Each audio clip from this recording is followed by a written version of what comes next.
Hello friends! Welcome to the first in hopefully a series of many videos about team building in the Gen 7 Balanced Hackmons metagame. So in this video we'll be talking about how to build a good sturdy Shedinja team. So first of all I want to talk about how Shedinja works and the various decisions you make when building your Shedinja. So the first thing we want to know is that you don't just slap Shedinja onto a team and expect it to put in work. So, because Shedinja needs a lot of support, because there are many threats that will prevent Shedinja from doing its job correctly. And when this happens, it usually ends up KOing Shedinja completely. It's either alive or dead, nothing in between. So the first thing is entry hazards. Stealth rock and spikes, most often. Sometimes you see toxic spikes, but stealth rock and spikes are a big problem for Shedinja. So your team needs to have a really strong core of entry hazard control Pokemon. Entry hazard control comes in three forms: Magic Bounce, Defog, or Rapid Spin. And you'll want to have more than one of these methods on a team because most teams can get their hazards set up against just one hazard setter. Or if you're running Rapid Spin, they can simply prevent your Rapid Spin from going off by switching into a Ghost type when you try. The next thing that you'll want to have with a Shedinja team is switch-ins to the Mega Mewtwo forms, and generally a solid physical wall that can take Sunsteel Strike and Photon Geyser. The reason why you need to have switch into Mega Mewtwo's is because Mega Mewtwo's are the Pokemon that mainly run Photon Geyser and Sunsteel Strike, and Mega Mewtwo Y also runs Moongeist Beam, and so you'll need to have a good way to deal with them. Sometimes you don't need to have a full-on counter if you can pivot around resistances and then switch to a check. For example, if you have a Mega Beedrill, you can kind of not worry as much about Mega Mewtwo Y, since Mega Beedrill is always there to U-turn on it to threaten the KO, which can give you back the offensive momentum. If Mewtwo Y KOs something, then Beedrill can come in and U-turn out on it. Another thing that you'll want to have is a status and or a status and a knockoff absorber. Those can be either one Pokemon, such as a Toxic Orb Pokemon with Poison Heal, or it may be two Pokemon, such as a Z-move user and, say, a Comatose Pokemon. Or your Magic Bouncer can serve as an okay status absorber, given the type, if the typing is correct. Next thing you'll want to have is a really good scouting system, and usually this comes in the form of Imposter, but sometimes you can run a really solid special wall, such as Chansey, without Imposter, to work as a sort of pivot that will let you pivot into, say, physical attackers, you turn out on them, and pivot into special attackers, you turn out on them as they switch to something else, and then you can keep the offensive momentum up this way. But most people opt for an Imposter user because that is just the most secure thing to have. So let's talk about each of these. Let's actually not talk about those yet. Let's talk about first other things that you want to know about your Shedinja. So when you pick Shedinja, you have a choice of items and choice of move slots. So the most common item is Protective Pads, which lets you endeavor safely against Spiky Shield users, Rocky Helmet users, and Beak Blast users, which are the big which are the big things which you'll see on here, without taking any of the contact damage or getting burned. So this is by far the most useful thing, simply because people can put those moves on just about any Pokemon, and you can endeavor a lot more freely this way. Another option is Lumberry. Lumberry is good for absorbing status moves such as Toxic and Burn. Toxic and, say, Lava Plume from Xerneas. Shedinja is a very solid counter to Poison Hill Xerneas if it runs Lumberry and Xerneas doesn't have spikes. Many Xerneas do these days, but the old style Xerneas don't have spikes, so that's pretty nice. Some Xerneas also have Magma Storm, which is another big problem. You need to make sure you need to scout for Magma Storm. Magma Storm Xerneas is actually a pretty annoying problem to a lot of Shed teams. Another thing that you want to have, another item choice is Safety Goggles. And this protects Shedinja from sand and hail damage, as well as from being spored, which isn't as big of a problem for Shedinja, because a sleeping Shedinja is actually sometimes a good thing to have, since it can't be status some other way. But it loses all its ability to pivots, and it gives your opponent a free switch, which can be annoying. So Safety Goggles can be useful, especially if you're running Shedinja on a sand or a hail team, such as a hail stall or sand stall, which we'll talk about later when we look at some teams, because I do have a sand offense team with Shed that runs Safety Goggles. So Sturdy is by far the best ability, run on over 97% of Sheds, or maybe it's 96%, according to the usage stats, and that's because it's able to survive any one attack, and it's able to survive almost every attack except for Photon Geyser, Moongeist Beam, and Sunsteel Strike, and just not care at all. So that's really nice. It makes your opponent play a lot more cautiously, trying to catch your Shed on the switch, which you can use to your advantage, so that's really nice. So, another option for the ability which you really shouldn't be running is Pixelate or Magic Guard, which will let you either get an Endeavor off against Ghost types, but that's a really horrible opportunity cost of not being able to survive like any attack, so don't run Pixelate. And Magic Guard's good for defogging against Stealth Rock, but don't run that either, because both of those sets require you to run Focus Sash so you can take a hit. And then you have to run Recycle because you need to get your Focus Sash back. And then you're weaker to you can't switch into any attackers that are faster than you. So it just sucks. Don't run it. So, moves. You can run every Shed that's I've seen in this generation has Endeavor on it. Endeavor is very good, since it is a really, really solid wall-breaking tool, dealing 99% damage to everything and leaving it at 1 HP. And even after Poison Heal, they're like 12%. So you cannot do away without Endeavor. You can't use Shedinja without Endeavor. The next move to decide on, so you have 3 free move slots after Endeavor, and you have a pretty solid choice of moves. So you can run Extreme Speed, which is very common, in order to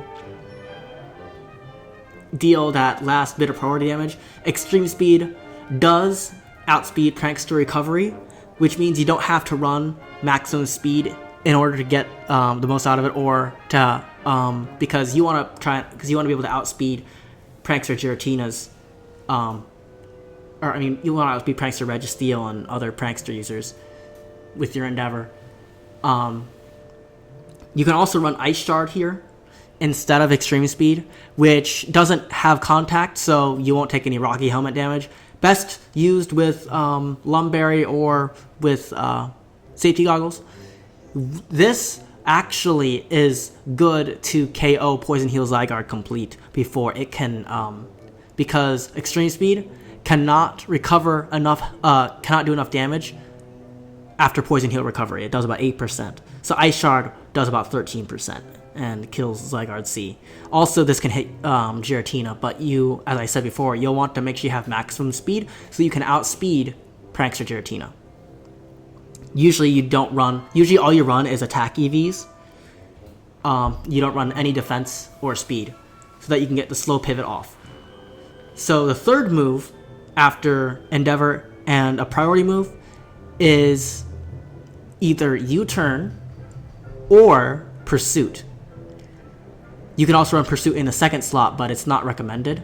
I've done it before, but don't really like it as much.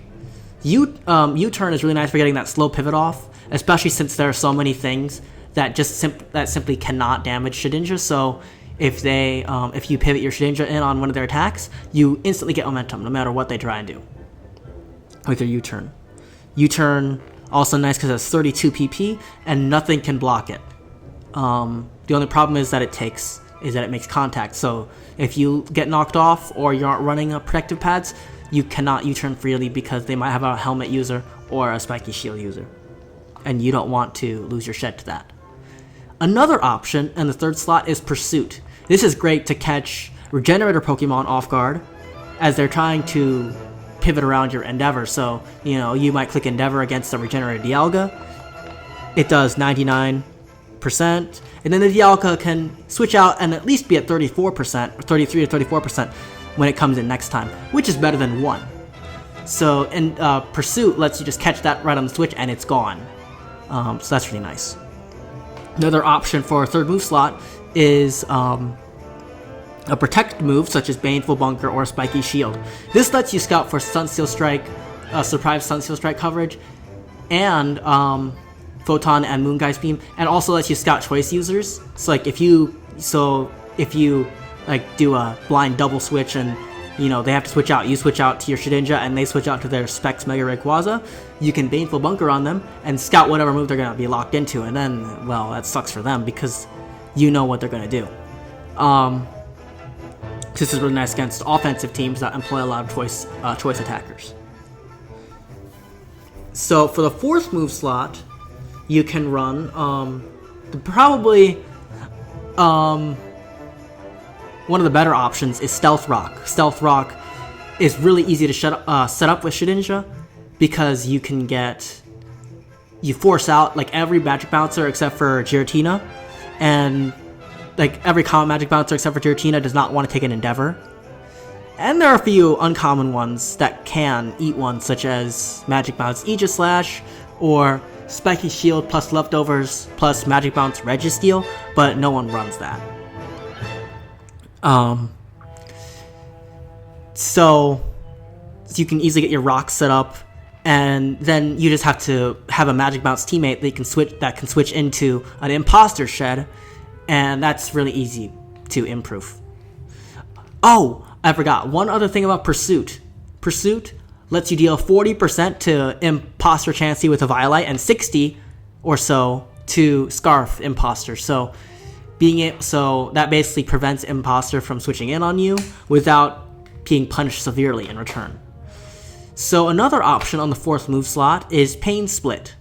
This lets you click Pain Split just against a Giratina switching in, or even if it's on the field, if it cannot hurt you. Most Giratinas don't run a move to hurt Shedinja. They are too busy running like Core Enforcer, Spectral Thief, and U-turn, and a recovery move, or Haze, or whatever it is, to be able to run like Moongeist or Toxic or something. So Pain Splitting them forces them to use at least recovery PP or just be at 50%. And a Giratina at 50% cannot check much of anything. And Pain Split, another thing about Pain Split is that it has 32 PP, so you can use up all the PP, which is really nice. You can deplete the recovery PP really fast with Pain Split. And also, a lot of people who are running Giratina would rather not, like, you have full control of their momentum. They cannot switch out because they don't want something else to lose 50%, but you also are able to just U-turn out whenever you want and bring something else in. So it gives you all the offensive momentum. If you paint split a Giratina, and then it feels like obligated to recover. So that's all of the good moves on Shed. There's a few other ones such as Odor Sleuth, which I really don't like, and Shadow Sneak, which also is not that good. So now let's talk about teammates for Shed. And I'll do this by showing you some Shedinja teams. So here is the first one. This is Papa Blaze, and this team is very nice against defensive teams because of the Mega Blaziken, which has almost no switch-ins. So our entry hazard control core is this Shedinja is running Odor Sleuth, which I don't really like, but it works. It's okay. But don't worry about that. So here is Defog Aegislash. This can remove rocks from things that on things like Mewtwo X, or your Imposter Mega Blaziken, or defensive Primal Groudons that don't run Precipice Blades. Most of them do not. So this is really nice. And also a lot of Xerneas sets. Though you have to watch for sleep, but they can at least force it out with Topsy Turvy. And it takes several boosts to break through with Moonblast. If they're running Earth Power, you have a little bit of harder time. The other part of our entry hazard control is Dialga right here. This is Magic Bounce Dialga, and this prevents hazards set from Giratina, threatening it out with a Core Enforcer, and not taking much from Spectral Thief or Core Enforcer from the Giratina, and Mega Audino. And usually Mega Audino doesn't run anything to hit Dialga besides the U-turn. And Dialga could easily threaten Mega Audino with Doom Desire or Z Doom Desire, depending on whether you feel like you need to get rid of it now or later. Also, you get rid of. Also, you keep rocks off against like Registeel. Some Registeels run rocks. Mewtwo X can be a problem, especially the Poison Heal set. That can get up rocks against this team without much trouble. And Knockoff can severely hurt Aegislash.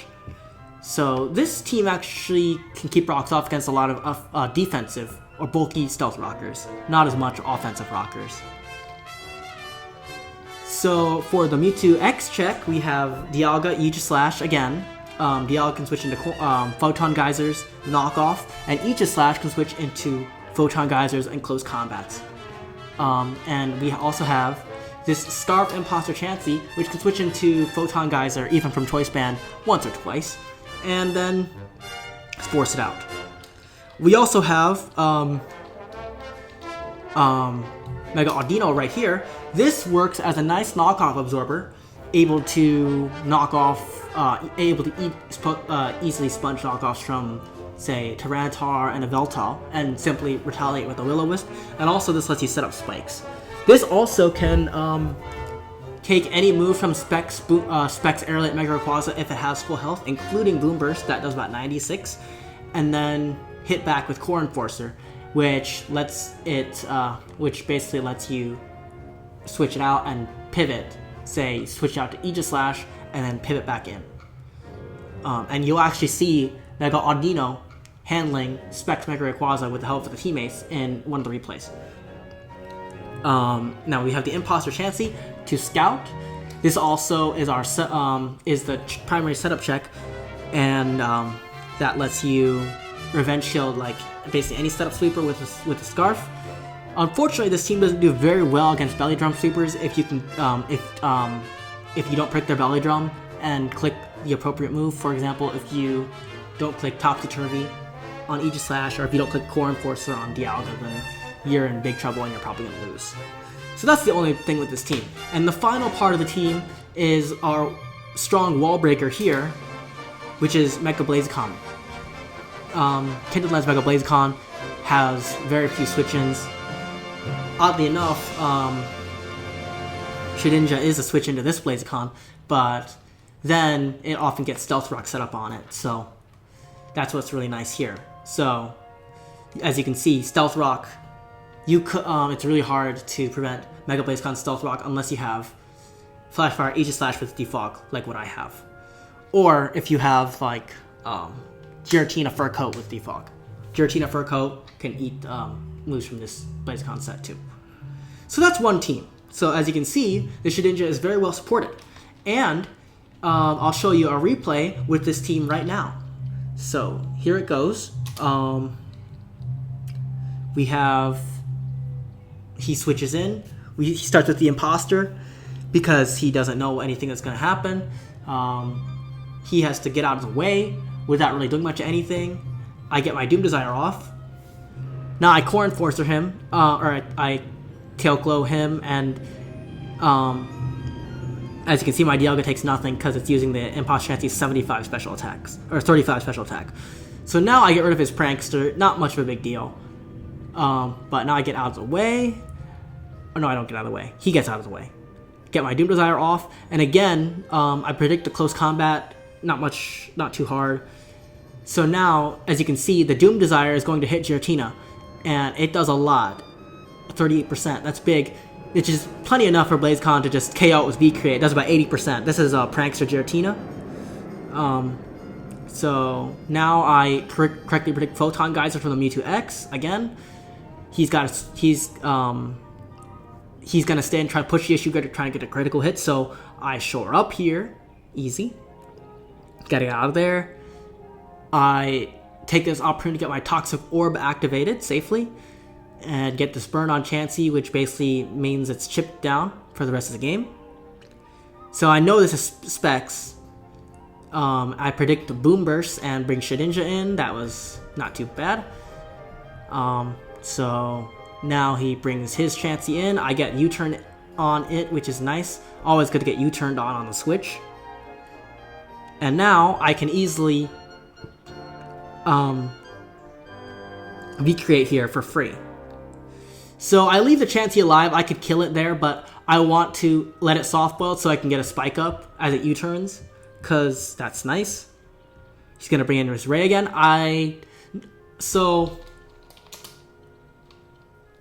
Oops, I clicked the reset button, my bad.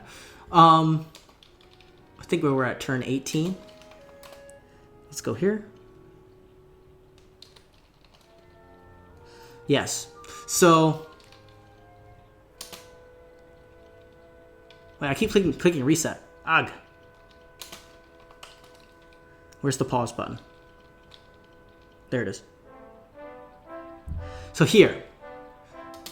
The reason why I leave Audino in is because even if it does die, I don't really need it much anymore. It's set up its spike, it's done its job pretty much. And I have plenty of V2X checks. So there was no need to switch to Shedinja again. So let's continue. He clicks Moongeist here and doesn't do anything, of course, and I get a Core Enforcer off. No trouble. That animation takes forever, by the way. So now we get a Spike Up, another Spike Up for free. He defogs them away, which is annoying, but it's not too much of a trouble. I decide to U-turn on him, and he tries Destiny Bond here. He has no other choice. Of course, I get my rocks back up, which is nice. And I bring my Audino in on this. I guess he thought I would stay in, and that was kind of foolish because there's no reason to stay in there. So now I can get my Imposter in on this and scout the set. It's Close Combat, Photon Geyser, Knockoff, U-turn. And I Photon Geyser him. Doesn't kill, but it does a big chunk. He cannot switch back in again without, like, dying pretty much. So this was easy. Thank you for knocking off my Choice Scarf. Now I can just click whatever move I want. His Chansey's dead. Cool. And then it's gone. So, as you can see, the Shedinja prevented the Mega Quasar from just spamming Boom Burst freely. Like, I mean, there was Dialga there, but that, I'm not Assault Vest, and that Dialga cannot switch into 2 Boom Bursts. It's 2 HKO'd on the Switch, so the Shedinja really limited his options, and he also didn't get much use out of his Mewtwo X. That wasn't really much because of Shedinja though. And Shedinja put a lot of pressure on his team. He kept having to switch around, and he never really had any momentum during the whole game. He was not able to do much of anything at all. So, this is another team here, and I have the team in my builder right here. So, let's see. Is it, it's not this one. It's, let's type this in really quick.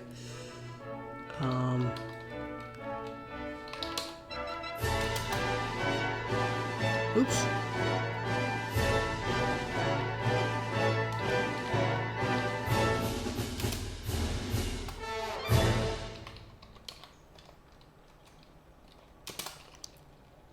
There it is, Silver Surfer.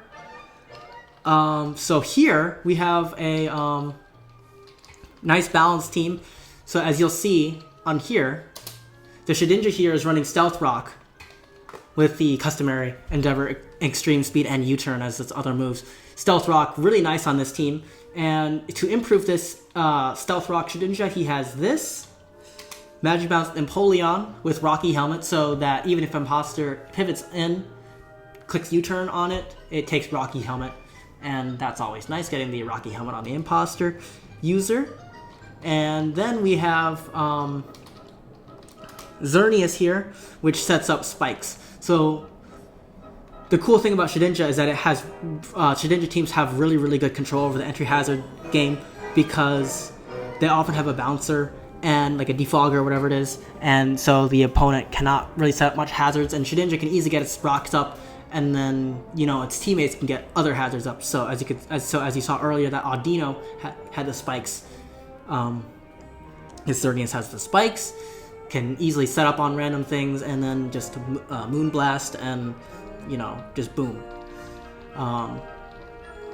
Here is the scouting. Here's Imposter Chansey with this is Imposter Blissey with the scarf. Getting the extra 5 HP can sometimes be nice against like Final Gambit users, but generally not too much difference between Chansey and Blissey. It's running a switcheroo, so you can get so it can give its choice scarf to someone if it doesn't need it and it's not transformed. To check Mewtwo X and Y and to serve as a knockoff absorber, we have Zygarde C here, which has its Ground DMZ. This also checks normalized Mega Gengar and other setup sweepers. So like Megatar, not getting through this. Belly Drum Kartana, not getting through this. Stuff like that. And Encore is nice just to force your opponent to repeat its move. You'll know what move he's going to click, so you can bring your Pokemon in pretty freely without risk. We have this Triage Rayquaza set here, which interesting set, but lets you pivot, lets you gain some momentum on things like Regen Vest Kyogre trying to check you, or Celesteela, Registeel after you set up to +3, things like that. Good for late. This is good for the late game if your Xerneas can't sweep. And I don't really talk about the improves here, but the improves are pretty obvious. This one is improved by Shed. This here is this Xerneas improved by Empoleon. It can't even recover. This is the cool thing about this team, is that it's impossible for the Imposter Chansey to recover any health without being punished. So like, it can't recover any health at all, pretty much. Except for on Empoleon, but then it has to immediately get out of the way because, if you switch Shedinja in there, then you are threatened with an Endeavor, and then then you switch back Empoleon on it, and it takes more Helmet with U-Turn. So it has to choose between defogging any hazard you set up or recovering, and it can't do both. So yeah, this is a nice team. So we'll actually see how this team plays, and even though you'll see what happens, but let's see.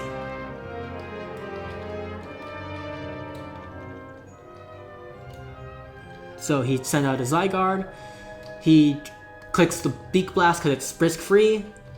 Getting the Diancie out of the way.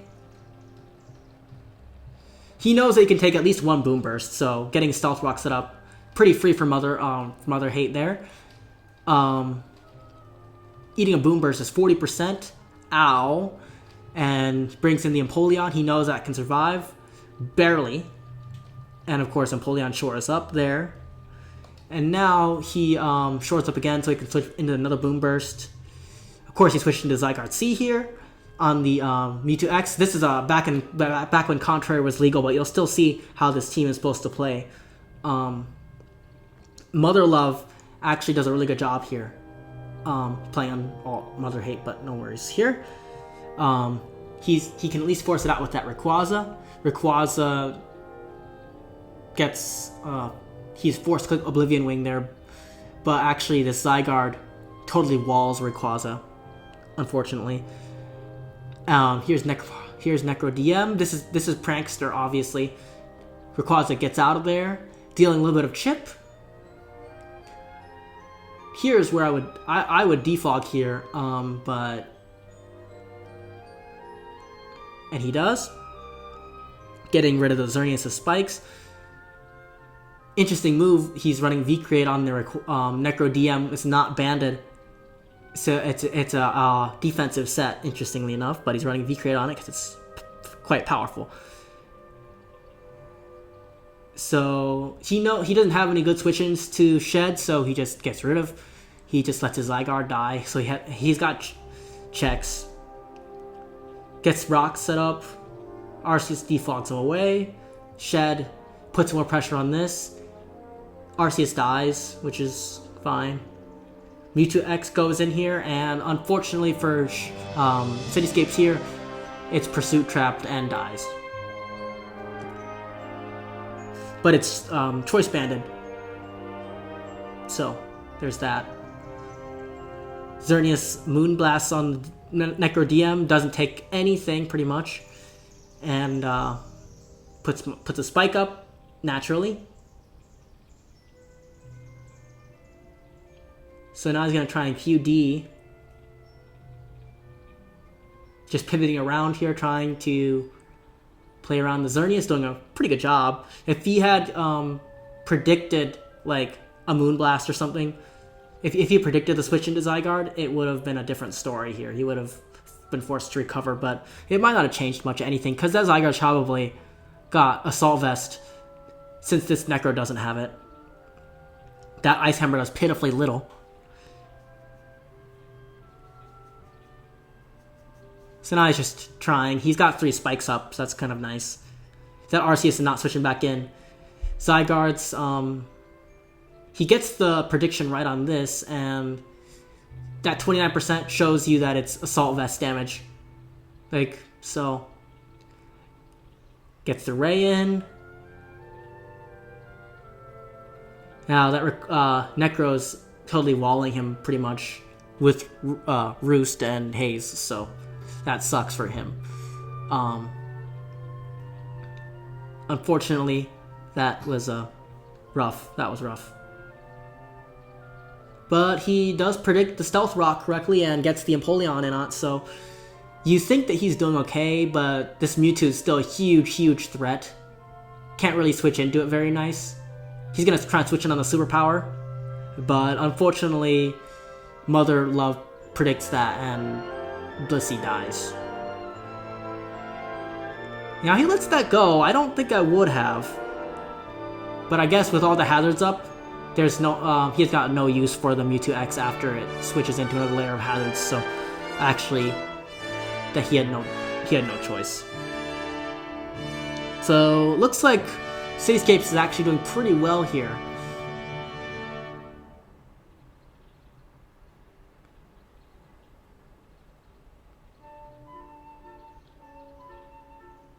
So let's see what happens.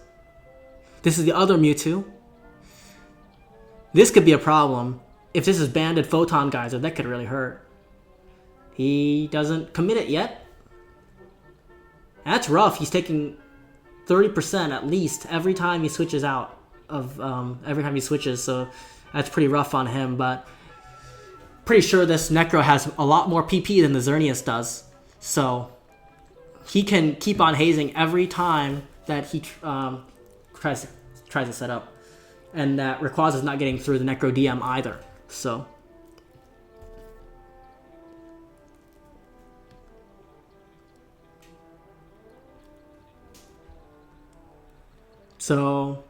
Balanced Hackmons games are pretty stallish, as you can see, but every time he switches out and back in, he has to use PP on his recovery moves, so it's not too bad for Cityscapes here. Cityscapes is making progress.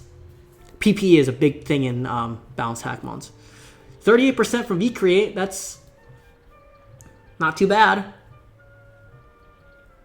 Now, if he can get you can predict a Moonblast on this, that's really nice, and he does. 47%.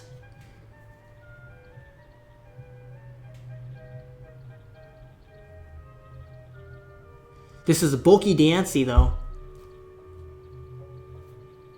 And that Boom Burst does doesn't do much damage, but he also doesn't recover on it. That means he cannot switch in without recovering again. So now we're just going through the motions. Oblivion Wing, of course, because, I mean, you don't want to get Boom Burst on. Volt Switch, of course, to deal a little bit of extra chip.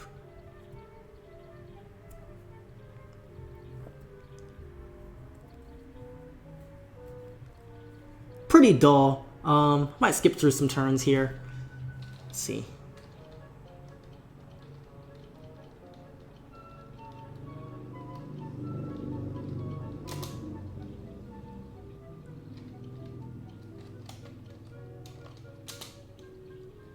So he's just depleting the PP. Depleting more PP.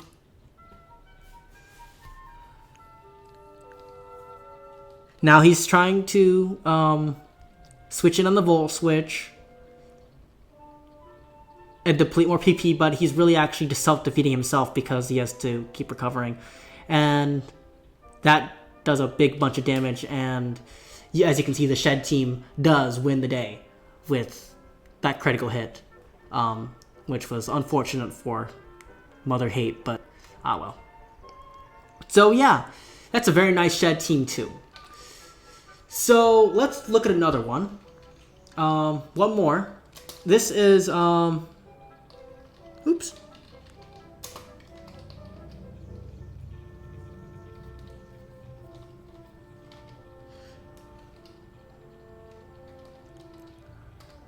Here's another Shed team here. This is a bit more offensive than the other ones that you've seen.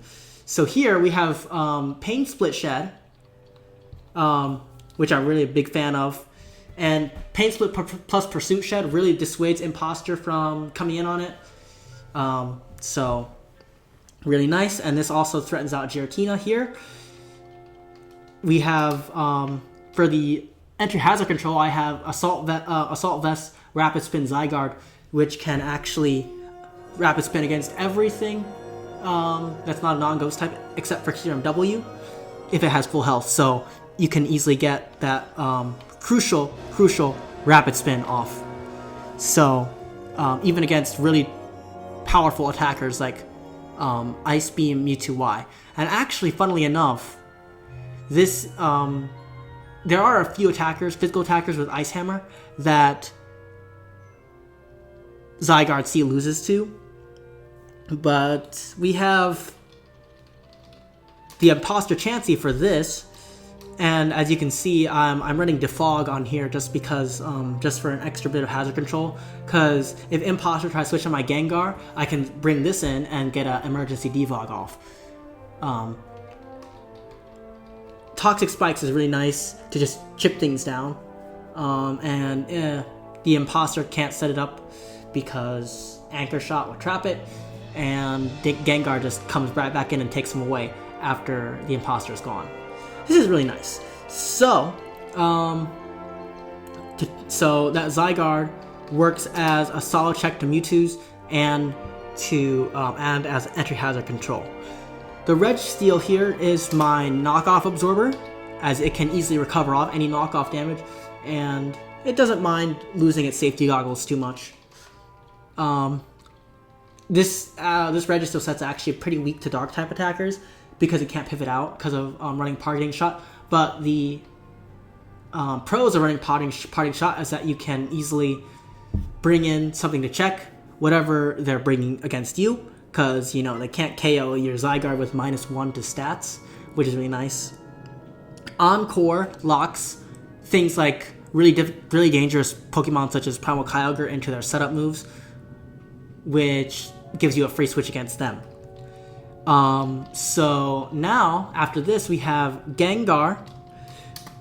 This is a really solid choice spec set, able to bust through even really strong walls.